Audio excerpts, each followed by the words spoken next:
Breaking: NFL commissioner just received devastating news after he refused to stop protests.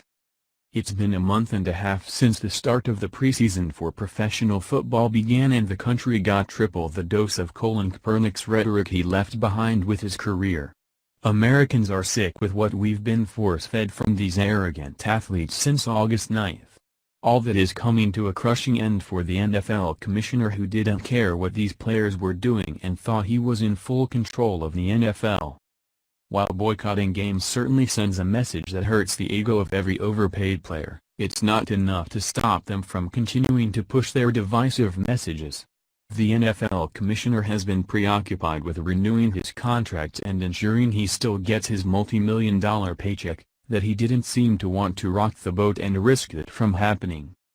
As the weeks went on and the protests got worse, Commissioner Roger Goodell got increasingly silent, it seemed.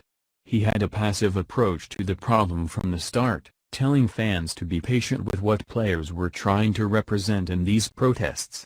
That patience has long since run out, and now major changes have just rocked Goodell's NFL.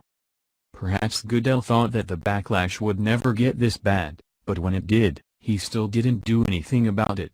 Now, other people and every arrogant player who thought there were no consequences for their actions just got wrecked with how wrong they were.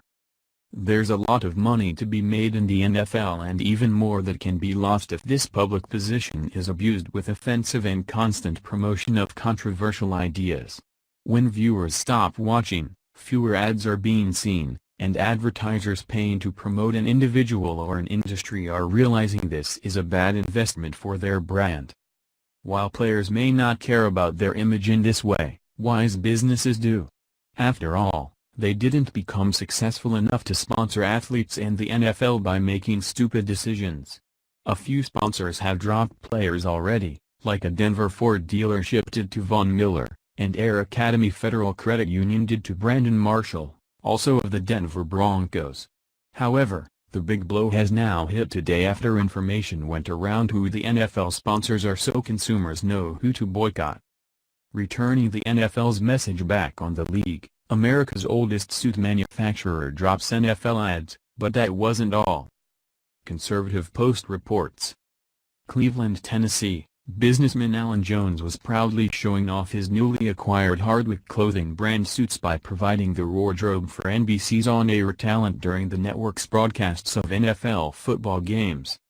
But after NFL players and coaches challenged President Donald Trump and many took a knee during the national anthem played before their games over the weekend, Jones said he is through sponsoring the wardrobes or advertising on stations that air the National Football League.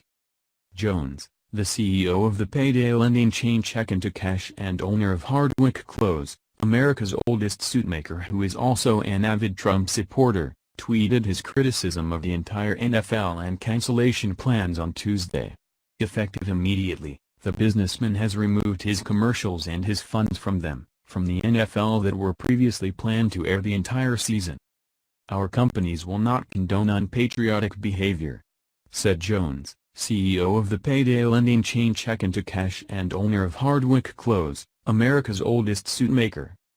While this may not seem like something that the commissioner or his entitled players think they are directly affected by, it's one of the first of far more of what's to come.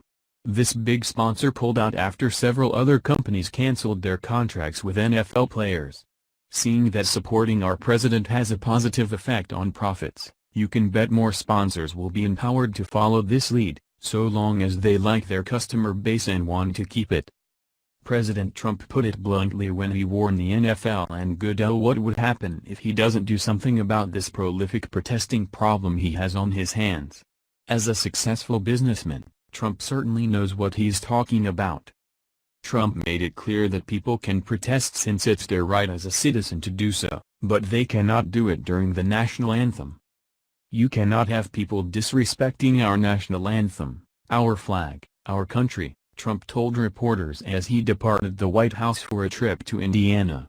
"In my opinion, the NFL has to change. Or you know what's going to happen. Their business is going to go to hell," he said on Wednesday, according to XN.